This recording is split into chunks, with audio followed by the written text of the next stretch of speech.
Field marshal کا یہ جو دورہ ہے عادل صاحب اور یہ جو 10 دن جن کی عبداللہ صاحب بات کریں، آپ بھی سمجھ رہے ہیں کہ یہ امپورٹنٹ ہے اور اس میں کچھ نہ کچھ ہمیں نتیجہ نکلتا ہوا نظر آئے گا؟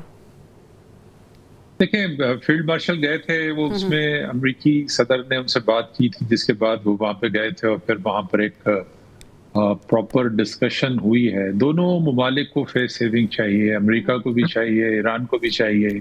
پابندیاں تو ایران کے لیے جو ہے وہ کوئی نئی بات تو ہے نہیں، اور جو جس طرح سے لگائی گئی ہیں وہ پابندیاں صرف اسی صورت میں کامیاب ہو سکتی ہیں اگر چائنا اور رشیا جو ہے وہ امریکی پابندیوں کے اوپر عمل درآمد کرے. وہ تو ہوتا دکھائی نہیں دے رہا. تو اس لیے ایران کو ان پابندیوں سے کوئی خاص فرق نہیں پڑتا. اصل چیز یہ ہے کہ ایران جو ہرموز ہے اس کو جو جس طریقے سے اس نے ایک ہتھیار کے طور پر امریکی صدر کے خلاف استعمال کیا ہے، امریکہ کے خلاف استعمال کیا ہے. جنگ تو اب کسی مسئلے کا حل نظر نہیں آ رہا. یہ ایران کو بھی پتہ ہے، یہ امریکہ کو بھی بہت اچھی طرح پتہ ہے، اور امریکہ کے اندر رہنے والوں کو بھی بہت اچھی طرح پتہ ہے کہ امریکہ جو ہے وہ جنگ میں ناکام ہو چکا ہے. اب جو کچھ بھی ملنا ہے امریکہ کو وہ بات چیت کے ذریعے ہی ملنا ہے، اور وہ بہتر تو یہی ہے کہ ایران کو اور امریکہ کو جو ہے وہ دوبارہ بات چیت کی ٹیبل پہ آنا چاہیے. پاکستان کی ثالثی کے اندر پھر ایک نئے ایگریمنٹ کے اوپر جانا چاہیے، اس پہ امپلیمنٹ کرنا چاہیے،